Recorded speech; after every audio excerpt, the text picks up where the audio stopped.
So welcome everyone. Thanks for coming out tonight for our Ebooks for Everyone class. I'm calling it a seminar. This is the first time that we've done this. We felt that, since this is gaining in popularity, we should, be out there and kind of give people who either are just getting started with ebooks and ebook readers, or who, maybe haven't jumped in yet and want to know more about it, to give them an overview of what what's out there and what kind of programs and what kind of readers and all of that.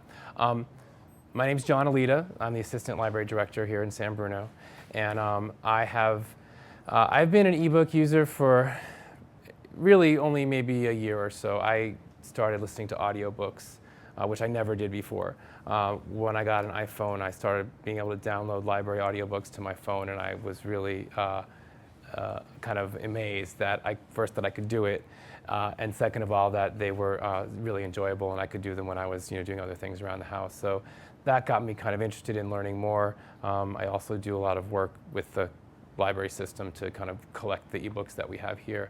What I was hoping to do before we started was maybe go around, and if you would like to introduce yourself or just maybe tell me a little bit about what you want to get out of the evening, so that I can make sure I cover any points that that you want me to cover. Can we maybe start over here? My name is... Oh, I'm sorry, yeah. Here, let me give that to you. Thank you. My name is Vicki Tiernan, and I've been very interested in ebooks. I got a Kindle today, and I'm looking forward to knowing how to utilize the library's ebook system. I'm Dorothy Henshaw, and I got a Nook for Christmas, and I already loaded down 2 books on it, and I'm entranced by it. All right, good. Hi, I'm Patty Henshaw. I plan on getting an iPad, but I don't have anything right now, so I just wanted to see what was available.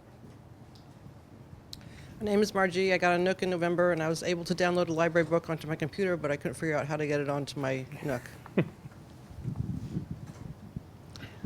My name is Faye, and I don't have an ebook or ebook reader, and I'd like to learn more about it. And sometimes when I've looked up books in the catalog, I notice that they're available only through ebooks, and I'd like to find out how I can get access to that.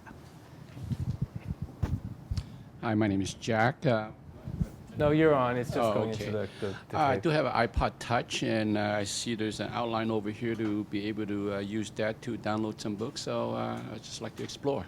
Great. Okay. Pass it to the back person. There you go. Hello, I'm Rosa Scott. I live here in San Bruno. My adult children gave me a Nook Color for Christmas, so I just basically want to learn how to utilize the library card and download books. And that's about it. I'm Jean Johnson, and I thought about buying one, but I kind of need to know a little bit more about what they're all about. I'm Wendy, and I use audiobooks quite extensively. However, I haven't moved on to ebooks yet, so just want to learn more about them. Hi, I'm Julie, and I was torn between a Nook and a Kindle for the longest time, and decided to get a Nook because of the downloading of the library books. Okay. Well, good. Based on all your comments, I think I developed the right seminar, so I should be able to answer most of your questions tonight. Merry Christmas, by the way, to everyone who got those readers. And what I want to do is maybe just first go a little overview of what we're going to cover, tonight. So the first thing is we're just going to understand the different e-reader devices out there. And one of the handouts you have is got a lot of detail on each of them, and we'll talk a little bit about that. We're also going to talk about different ebook formats. I'm going to try to not get super technical, but there are going to be some 3-letter acronyms that'll be on the page, but you have a take-home that'll kind of, keep you, help you jog your memory, and also hopefully you brought a pen, you can take notes. Then we're also going to talk about where to find ebooks online, other than just maybe the store from which you got your reader. And then finally, we're going to talk about downloading those and converting those files if you need to convert them. I'm not going to get into super technical talk because there are such a variety of readers, but what I am going to do is hopefully give you enough of an overview and a description that you can go home and play on the computer, which it always requires with ebooks these days, but then also you should feel comfortable calling the library anytime that we're open, and the staff there, we're happy to help you. We want you to use ebooks. We want you to use the library's ebooks as well, and so we are really looking forward to kind of working with you to make sure that we can make that happen for you. Okay. So the leading e-readers. You guys basically mentioned almost all of them. There is the Amazon Kindle. The Kindle is currently the best-selling ebook reader. It has its own type of file. For books, it has a large selection. The downside, sort of sad to say, is that Amazon ebook products are not compatible with library materials. So if you do have a Kindle, you will have a very hard time getting access to library ebooks. There are some ways to kind of get around the Kindle, which are in a legal kind of nether region. So I could talk to you a little bit more about that offline. But it is the least compatible with any kind of library product. The Barnes & Noble Nook is a close second to the Kindle, and it's gaining in popularity. The benefit of the Nook is that it is one of the things is that it's compatible with the library collection, and there are some sort of differences between it and the Kindle. I did have some notes, and I think I took the wrong page off. Let me see if I have. Here we go. So the Nook is a close second, and it works with library books. Sony e-readers are the economical choice, I think. Each company does have a range of ebook readers, but the Sony e-reader does happen to have like their basic model is the least expensive. It's the pocket edition. So if cost is a big factor for you, then you might want to look at one of those. And again, that's also compatible with the library collections. The iPad is a lot more than an ebook reader. It's kind of overkill if all you want is something to read ebooks on. But if you want it for computing and you're going to be using it for a lot of other things aside from ebook readers, it's actually a really good choice because it is sort of a new wave of doing things and allows you to have it's a little bit more independent in terms of you can look at a lot of different kinds of ebooks on it versus some of the other products. Or the way you do it is a little bit simpler, and I'll talk about that. And the one thing not to forget is one of the other leading e-readers, and in fact the leading e-reader right now is your personal computer. Most people these days are still looking at ebooks or reading them on a PC or listening to them. I want to make sure I cover that there are two kinds of ebooks out there. There's text-based, and then there's audiobooks, both that are downloadable. So these days, people are still, using their computers a lot to read or to listen to books. Here's where we're going to get a little technical. There's several different formats of text-based and audio-based ebook. I've chosen just what I think are the most popular and the most that are in use right now. As I said, the AZW is the Amazon Kindle file. When you go to the Kindle store and you download something, almost all of the print materials you buy are going to be in AZW. Again, it's owned by Amazon. Nobody else uses it except Amazon. More handouts? I do not. If you could share, I did not actually expect this many people, so I will, though, for those of you that did not get them and would like them, if you leave me your email address, I can send you everything via email. Okay, thanks. That's okay. So the Kindle, they can afford to make their own type of format because they have the biggest market share and they have the largest number of kind of things to download. So you will only find that, though, on Kindles, the AZW format. EPUB. EPUB is a format that is becoming more of the standard. It is, publishers are starting to use it a lot more. So since they're the ones publishing the books, that's coming up to be a very important format, and it's one you'll see probably a lot more often. The thing about EPUB, it is what they call open standard. What that means is, unlike Amazon, who owns the software to make those types of files and no one else has it, EPUB, I could go in and off the internet and get the coding language for EPUB, and I could use it to make an ebook. So it's usable across a lot of different devices, and people can use it, take it and use it themselves for their own publications. The other thing about EPUB is it's what they call reflowable. If, for example, you were looking on a book on your computer, and then you had to go somewhere, and let me just download it to my my iPad or my iPhone, and I'm going to go take it on the in the car. Hopefully, you're not driving while you're doing this. The size of your screens differ. So with EPUB, it'll reformat itself to fit the screen that you're on, so that you don't have to make it bigger or make it smaller. It just knows that it's on this size screen, and so it reflows the text so that you don't have to worry about that, which is its main difference with PDF. I think PDF is a lot of people know about PDF. You get a lot of documents that way. Most of the things we send back and forth are either Word or PDF, at least in what I do. PDF is not reflowable. So PDF on my phone, I'd have to do all that. I'm an iPhone user, so I use my fingers. But if you'd have to do that kind of adjusting. It was originally designed to store documents as opposed to read books, so that's why it is in that format. It's still, though, very popular, and if you have, if you're just going to be reading something on your reader and not anywhere else, it's perfectly fine. It's clear, and it's easy to read. The other thing about EPUB is EPUB allows for a lot more different things. You could add a lot more color, a lot more formatting options. So an EPUB book can look a lot prettier than a PDF book. But the text, if it's just for reading purposes, you're not going to see much of a difference. Mobi is specifically designed for smaller devices, so like iPhones or iTouches or Blackberries, things like that. It's a smartphone kind of focused piece of software. The two bottom ones, TXT, HTML. HTML, most people know it's about the internet and coding web pages. Those are very basic forms of text, so they're kind of stripped down. They're not very dressed up, but they are easy to move around and to download.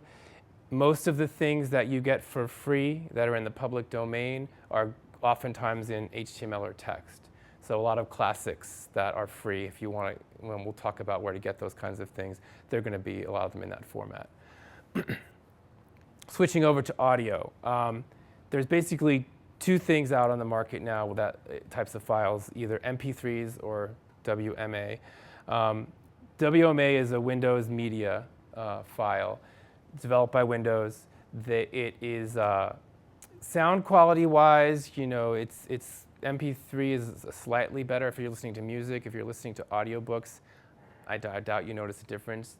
The primary difference is WMA is a lot easier to place restrictions on. So if some company doesn't want you to be able to loan your audiobook to your friend, then that is the type of file they'd probably use, and they kind of encircle it with all of these codes that don't let you share.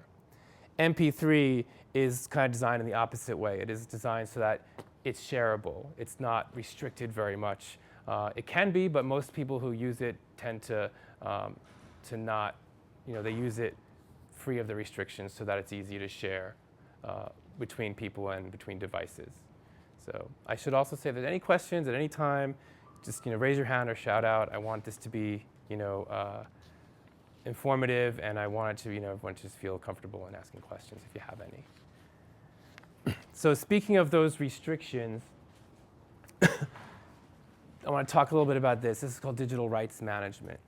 This is an issue in the marketplace, and I'm telling you about it because you're going to experience it at some point in your ebook experience. What these technologies do is they attempt to control the use of the media by preventing access or preventing copying or preventing conversion to other formats. You look at that and you think, well, I think that's a good idea. People should be able to make their, not, be pirated, et cetera, et cetera. Well, the problem with that is if I buy something from Amazon and I paid for it and I want to put it on something else that I own. I can't do that. Or if I, bought it and, I wanted to loan it to a friend like you would a book. No one thinks twice about loaning a book to a friend. Well, that's not going to let you do that. Part of the issue with these digital rights management is it's part of the reason why the libraries, public libraries, only have certain kinds of access to ebooks. So we can't give you from the library everything that you can get at the Kindle store or from some of the other vendors. We can give you about 70% of it through some other ways that we legally do with some services that we have. But there's a kind of, in the marketplace right now, that's what's going on. Should they have these rights or not? And it really does affect your ability as a user to get access to them or not get access to them. So just something to keep in mind that if you end up having trouble doing some of the types of things we're talking about, the conversion or the downloading, some of your problems will probably revolve around this. And this is in flux, as we all know. There's so many things out there, and by next month, my presentation will be edited to reflect what else has happened since then. Let's talk about some fun things, where to shop.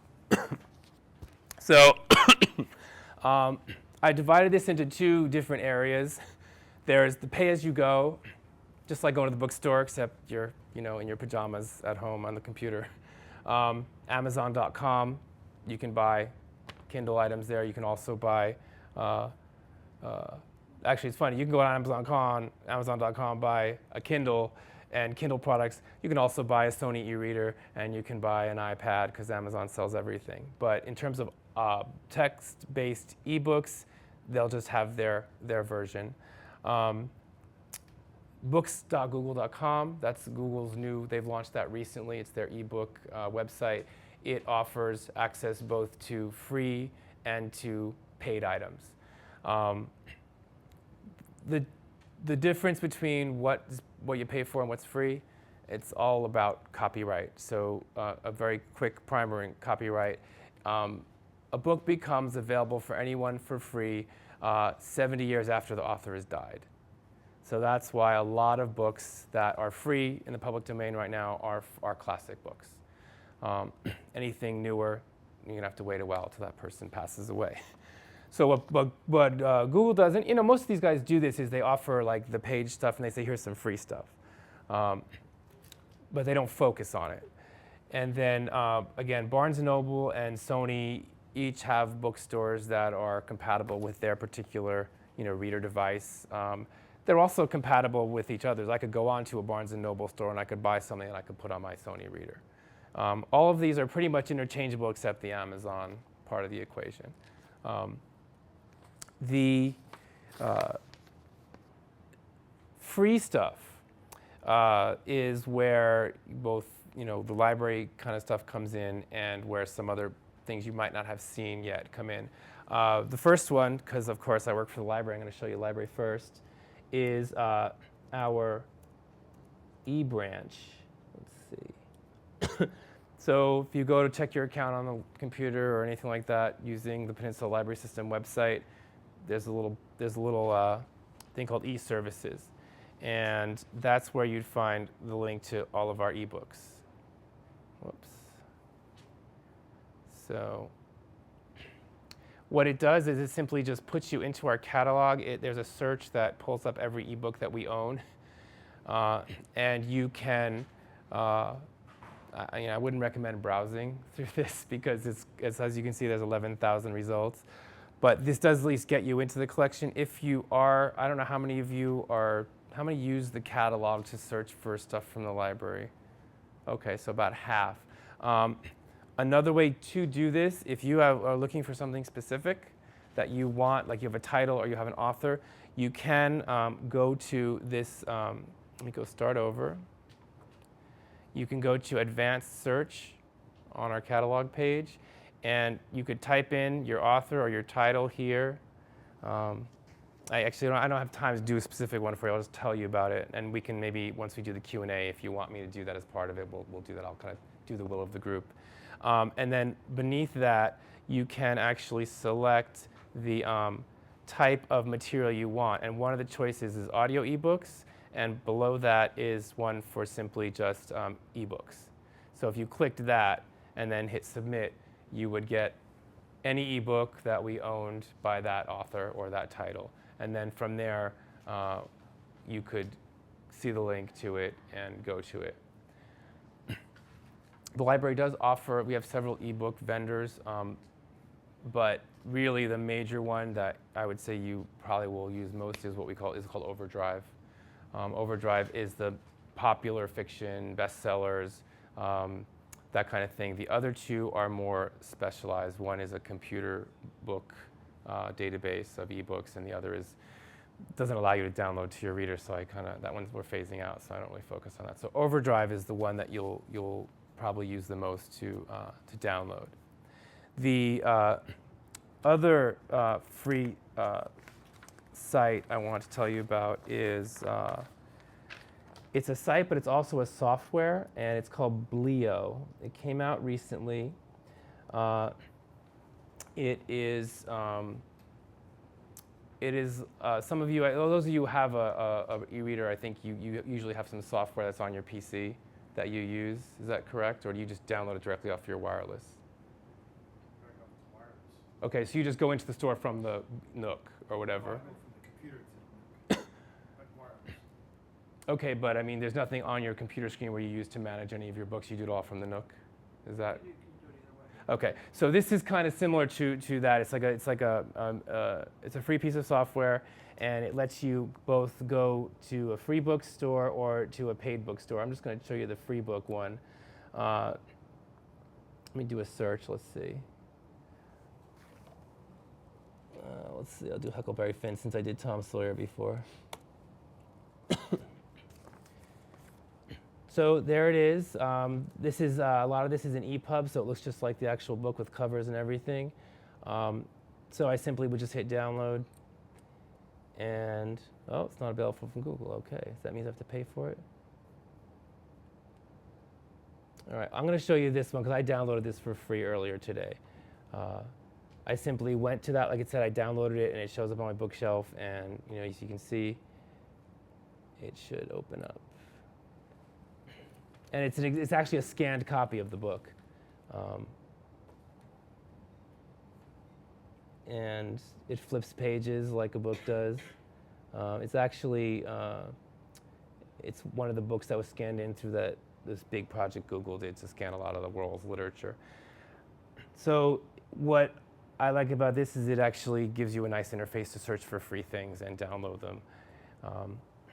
The other thing is, where's my list? I guess I will go there to show you. This is called, those of you who might have heard, I don't know if you ever heard of Project Gutenberg?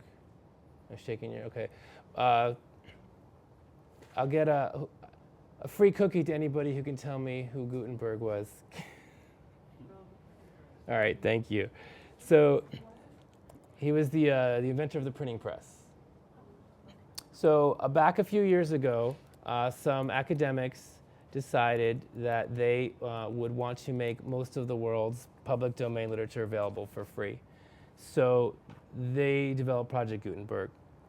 This site has thousands upon thousands of mostly classic stuff, all free. It's in a variety of formats. You can search like you could on the catalog for whatever you'd like, and you can simply download it to your computer and then drag it over to your reader, or add it to your library software and put it on your reader from there. So another really good site for free stuff. Again, the free stuff is mostly classic stuff. If you're looking for new things, you probably won't find what you're looking for there. But if you're like, I have some really arcane interests about history and things like that. I've found some really interesting works on there from, a couple hundred years ago that are now available for free. So it's a pretty interesting site to look for things. A lot of these companies like Google and Bleo who are offering quote-unquote free books, they're pulling from Project Gutenberg as well. They're just finding a more well-formatted version of the book and making it easier for you to download. Project Gutenberg is a little more like having to do it yourself versus a brand new house. Switching over to audio. Okay, the biggest is iTunes. I'd say iTunes Store and Audible. Audible.com is actually the vendor who provides the audiobooks to Amazon.com. So there, you can go to Audible directly, or anything you order audio through Amazon is going to be an Audible product. Because you're not dealing with any of these text issues, it's much simpler. It's in terms of there's no kind of rights issues with the files. Although Amazon may actually wrap it up in some rights, I'm not sure. But anyway, Audible, you can download it in MP3 format. Most of your readers do support audiobooks as well. So if you didn't realize that, and you do like audiobooks, for most of them, you've got you got both choices. Actually, can I borrow this for 1 second? If you take a minute now, it's probably a good time to, if you want to look at the one hand that I gave with the green and the red. This is a list of all of the audio, the e-reader devices, or the major ones that are on the market now. And it's basically a comparison of what I think are the things most people are interested in terms of different aspects. So price, screen size, does it hook up to wireless, does it hook up to 3G? Anybody know the difference, wireless or 3G? Okay, wireless, you need to have an internet network somewhere in your vicinity, either wirelessly at your house or wirelessly through the library. 3G is basically done through your cell phone, so cellular. Like I have an iPhone. I don't need to be near a wireless network to be on 3G. So I could download an audiobook in the middle of the ocean as long as there was a satellite that could reach my phone. So each of these readers, if you look, you'll see, depending upon the model, will come with either the Wi-Fi or the Wi-Fi plus the 3G. Like Wi-Fi plus 3G is anytime, anywhere service, unless you have AT&T. But so that's why the prices are more expensive on those. So anyway, this is I think a good chart to help you kind of look at the different aspects of the readers and see which ones might be for you. I also say definitely go to Best Buy or wherever they have them laying out and go play with them, because you'll know what you like once you see it. Okay, back to the whole audio topic. These are some really interesting sites that I discovered recently. They are all, just like Gutenberg was public domain text books, ebooks, these are public domain audiobooks. So if you wanted to listen to Jane Eyre, you could go to any of these sites and they would have a copy that you could download and you could put on your reader. Now, LibriVox is actually a volunteer-based organization, so that if you have dreams of being in the theater, they actually want volunteers to help to create the audio files for some of these books. They have long lists of books they want to translate into audio, so people volunteer, and so just everyday people read these books and they send the files to LibriVox, and then when they're done, they put it online for everybody else to download. Bookshouldbefree.com and openculture.com. Similar type of situation. I haven't looked at them very much, but I do know that they provide the same kind of free audio ebooks as LibriVox does. I will also say some of your readers, most of them do have what they call a text-to-speech feature. So if you did want to listen to a text-based ebook that you had on your device, you could actually turn it into that mode and it would read it to you. The only problem, let me see if I can show you, is that, for example, in my Tom Sawyer book, I can ask it to read to me, but let's see if you can hear what it sounds like when you read. Tom Sawyer abroad, chapter I, Tom seeks new adventures, and then Tom Sawyer was satisfied after all. Where's my volume? I mean the adventures, head down the river, and the time we set the dark at Jim Free, and Tom got shot. I'm always using headphones. He wasn't. It only just wasn't him. Well, That was all the effect it had. You see. I can't find my volume button at the moment. But anyway, it sounds, what's that? From that long travel and the village. Yeah, it should be, but it's also when you're talking to a whole crowd, you get a little flustered. So anyway, It just sounds like a computerized telephone voice reading a book to you, so I don't know how appealing that is to people. But if you have visual impairment, it can be a really good thing, because a lot of people, there's a lot of things out there people want to read which aren't necessarily on audio yet. So, okay. Is there any questions so far? I feel like I've been talking a lot. I want to see if there are any questions. Yeah. Microphone. Yeah, gotta do a microphone job. Well, I have a question about the library. I mean, with books, you check them out, and you have to bring them back in 3 weeks or whatever. Do you have to check out the books, That's a good question. the ebooks? That's a good question. Yes, the answer is yes. That is not our doing. Again, our arrangements with our vendor. Because of those arrangements, we are required to set it up like a physical book, where you check it out, you get on a waiting list for it if someone else has it checked out, and then when it's available, you have a period within which you can download it. The good thing is that in most cases, once you have downloaded it, it doesn't disappear. So until you go back onto the service to get another book, it will stay on your device for as long. So you don't really have to, you will have it for a long time, but the availability of it to you for that period of time will go away, so it can go to someone else, but you'll still have the physical or the electronic book on your device.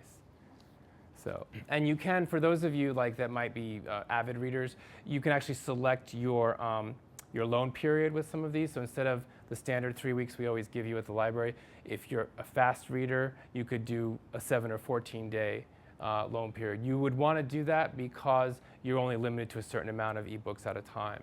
So this lets you return them faster and get more if you want that. Do you have another question? The audiobooks, are those all books that are out of copyright? No, not at all.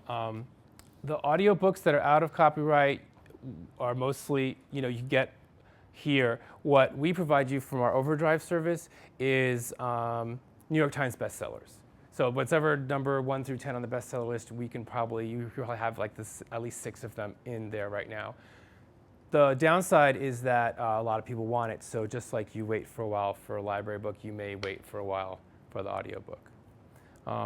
One thing we are doing to try to change that is, as of probably within the next month,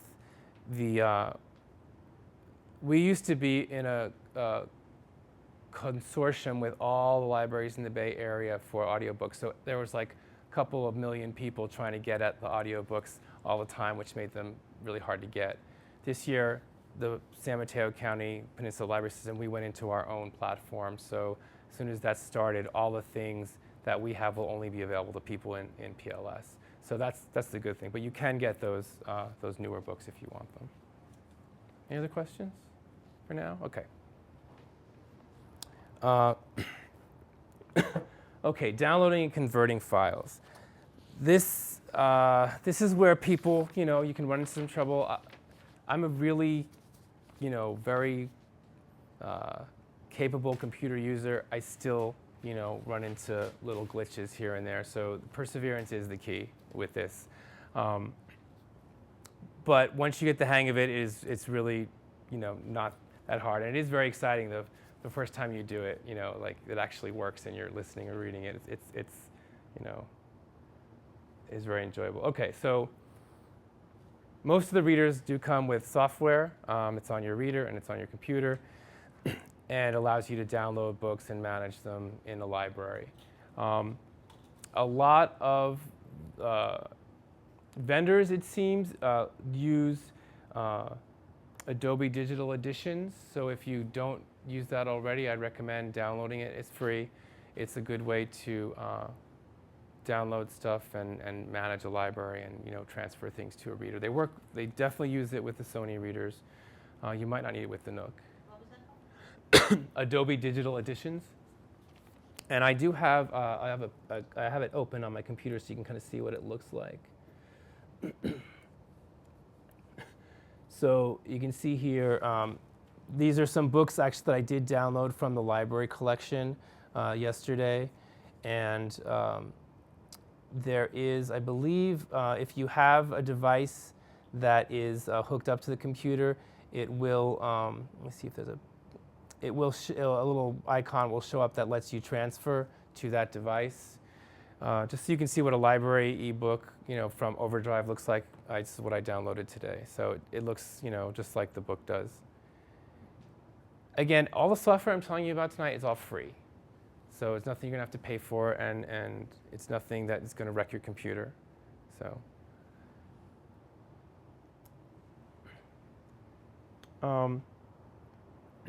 again, you can access the vendor stores or any of the other stores that we talked about on either wireless internet or the 3G network, or if you don't have wireless at your house and you just you have a cable modem with a cable that goes to your computer, you can do it sitting at the computer.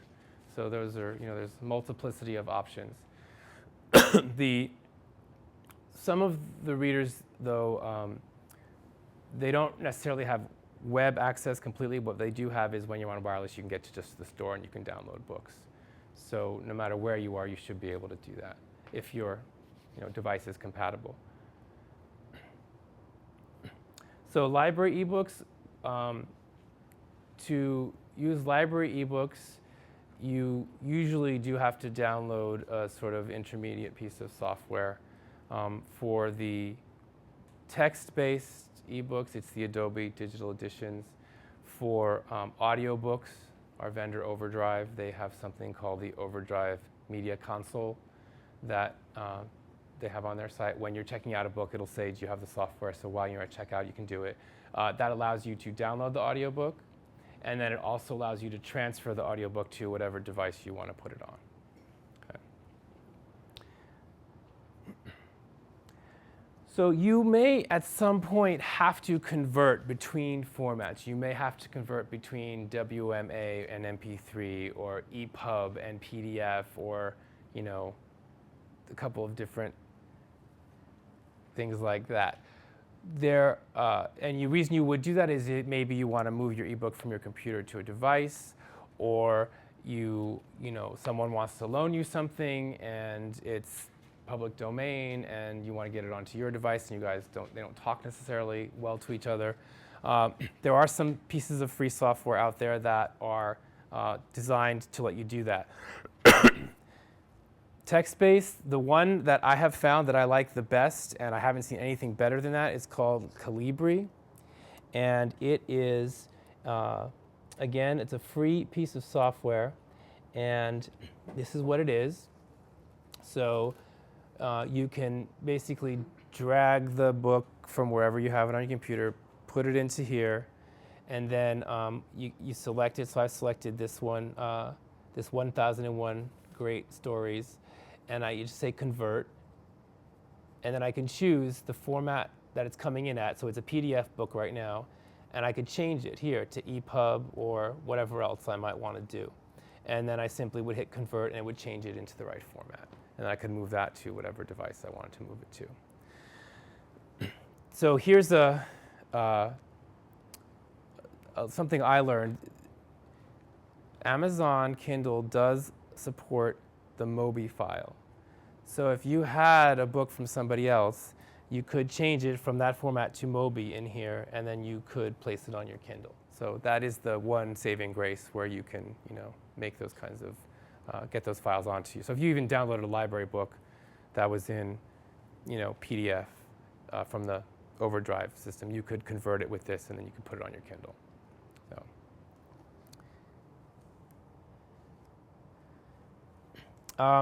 There are a lot of these audio converters out there. This is actually the name of the file, MP3 WMA converter. Those of you that don't know, there's a site called webdownload.com. It's a really good site for free software and for software that you pay for. I usually use it mostly for free stuff. So you can get a program like this that if you have to convert an audiobook format to another audiobook format, it lets you do that. I don't think you're going to have as much trouble, from my own experience, or need to do that as much as you might with your text-based books. So again, I know there's a lot of terminology I'm throwing out. I want to reiterate, I'm available, the library staff is always available, so that if you are at your computer at home and you're ready to throw it out the window because you can't get something downloaded, that you can call us and we will be glad to walk you through it. I had a good experience with a young lady who called, and she wanted to download Eclipse by Stephanie Meyer. She had just gotten it off the waiting list for months. She was waiting for it. She's like, I can't download it, and she was really upset. So I spent about 10 minutes on the phone with her, and we got it downloaded, and she was very happy. So it's very gratifying when we can help you, because we do believe this is going to be a big part of our our future, and we want everyone to kind of be able to come along with it. Okay, so now I'm going to switch over a little bit to talk about iPad, and my little tagline is there's an app for that. Does anybody here have either a BlackBerry, iPhone, iPad, iTouch? Okay, so three people. So you'll understand this more, and those of you who have seen it may too. So the way that particularly the iPad and other smartphone devices works, that instead of having to go out and find software the way we've been doing it on the internet, through your phone you can get an application. And there are these little, I call them like mini programs. So for example, on the iPad, you can go to the store where all the applications live, and some are free and some you buy. And you can look up, for example, Kindle for iPad and Nook for iPad. And all those companies and their stores will send a little icon to your screen, and you just tap it, and it takes you right to the store, and you pick what you want, and you hit the button, and it downloads to your device. And you don't have to worry about what format it's in and a lot of other things. So that's kind of where things are moving, in that iPad is the most independent one. You can, as long as you do have to download each store's little icon, but you can go into each of them and buy what you want and just download it, and then you have it. And I think that's the way things are probably kind of moving. The other thing I was going to mention, this is another thing. If you do have one of those devices, there is an application called Bluefire. Bluefire lets you do that converting process just like the Calibri does on the PC. So, and again, Overdrive, who is our vendor, they also have an application for your iPad or your iPhone that you can get at the App Store, and it kind of bypasses a lot of the steps here and just downloads it right to your device. Okay. What's the future of ebooks? I had the opportunity to go to an online seminar called, it was all about the future of ebooks about 2 months ago, and a couple of things that really stood out were, again, this idea of reflowable text. That's going to become more widespread, so you won't, as the future progresses, you will have to do less and less to get what you want, and you'll be able to download your book to your computer, read it, send it to your reader, open your reader at the spot you left off, read it, close it, come back home, pick it up again on the computer. It won't really matter where you're reading it from. It'll pick up right where you left off. The other thing that is on the way is this whole idea of embedded video. So if you download a cookbook, you download Julia Child's, Mastering the Art of French Cooking, and you want to see how she makes beef bourguignon, there'll be a video in there of Julia and her show, and you just hit the little play button and you can watch her make it while you're reading the book. That's where I think where they say things are heading. The idea of device independence. So it won't matter in a few years, I don't think, if you have a Nook or a Kindle or an iPad. There'll be something out there that lets you, just get what you want and from whoever has it and read it or listen to it. And then this digital rights management question is still in the air. Will we have more of it? Will we have less of it? Chances are we'll have less of it, but we'll still have it. So it's going to continue to be an issue. It's particularly an issue for public libraries right now because we are not allowed by the vendors to purchase things from them, even though we're willing to give them our money, because they can make more money by selling it to people than letting us give it to people for free. So we're working on that in terms of how to best equitably, deal with that so that companies get their money and libraries get to give things to people. And that's really about all I want to go over tonight. There's 2 places I would recommend if you are interested and you want to really start to become a guru on this. www.mobileread.com. Mobile Read is like the forum for people who have ebooks or ebooks readers who are interested in it. They talk about all kinds of topics. They talk about all kinds of devices, where to get things, how to do things. They're a great resource for people who have a lot of questions or who want to research more about using ebooks and their reader. And then I'm a big advocate of Wikipedia. A lot of what I gave you tonight is from Wikipedia.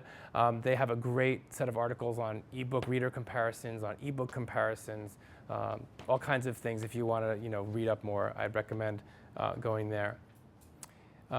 That is all that I have to tell you. I think it's probably a lot, and I would be happy to answer any questions, or if you'd like me to demo something that we talked about, either the library or something else, I can be happy to do that too. Any questions first off? Okay, what kind of demo would anyone want to see? You want to see a library book? I hear some of that. Okay. Now, chances are I'm not going to be able to complete the process fully, but I can at least walk you through as far as I can. So, and would you prefer to download a text or an audio book? Text? Text is over here in text. Okay. So, and I will tell you right now, I'm likely to have some technical difficulty. So it'll be just like a real world experience. Okay, so I'm going to go into advanced search. I'm going to show, this is the trick I do. When I don't know what I want, I just do 2 asterisks. That means give me anything. And I'm going to choose ebooks.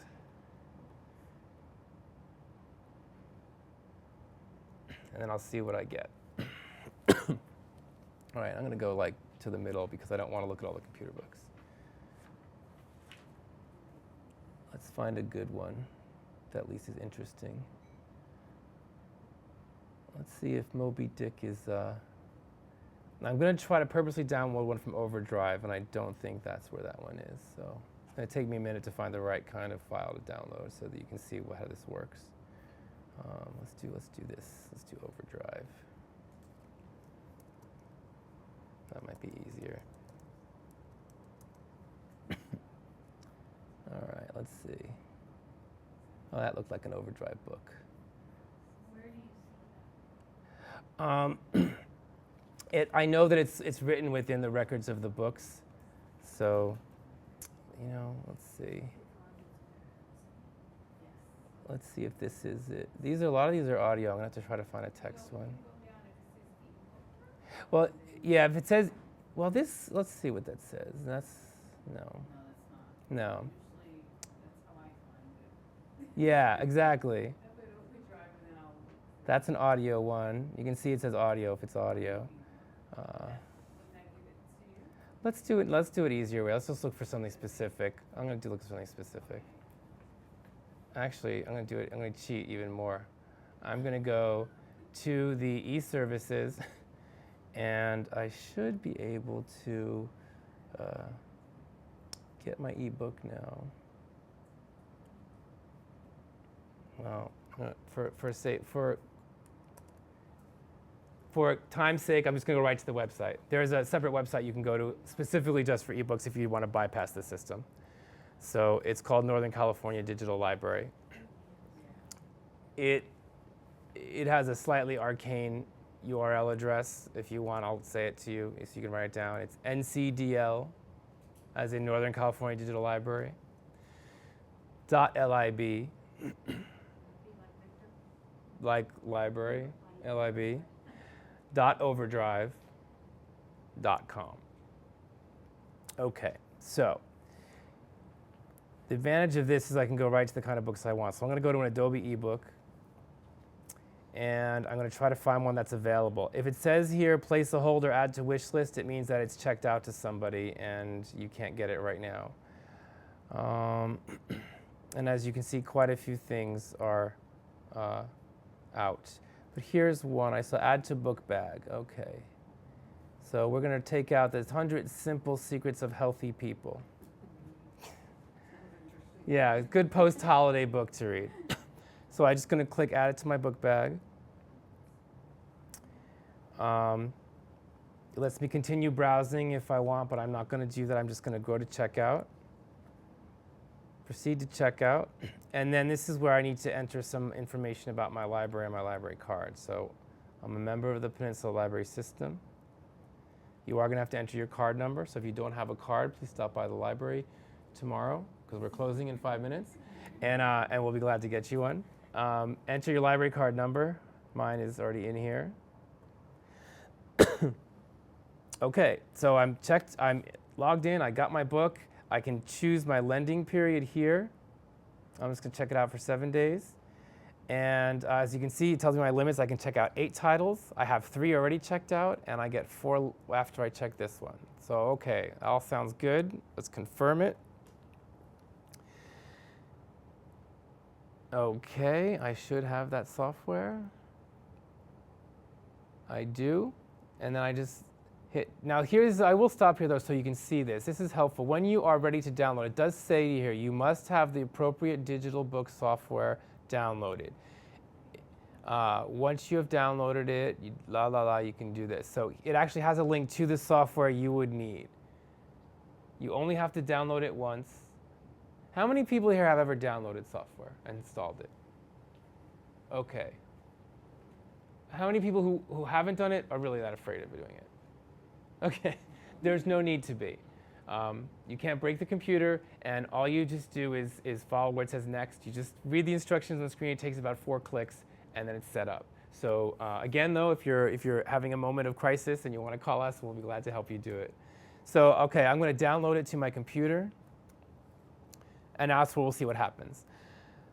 I do want to open it with the Mobi Pocket software. That's the type of format I got it in. I already have this software on my computer. I downloaded earlier. And so there's Mobi Pocket Viewer. It's in there already. And that's it. Now, I believe in Send is where I can send it to a device. I don't have my iPhone hooked up to this right now, but if I did, I could plug it in and I could say, send it to my iPhone right now. And that was yes, I am. You are allowed in everything that we provide to you. You can not only put it on your computer, but then you can transfer it to a device that you're going to take with you on a trip or somewhere else. Yes. That's in the Overdrive application, right? What is? Like in the computer.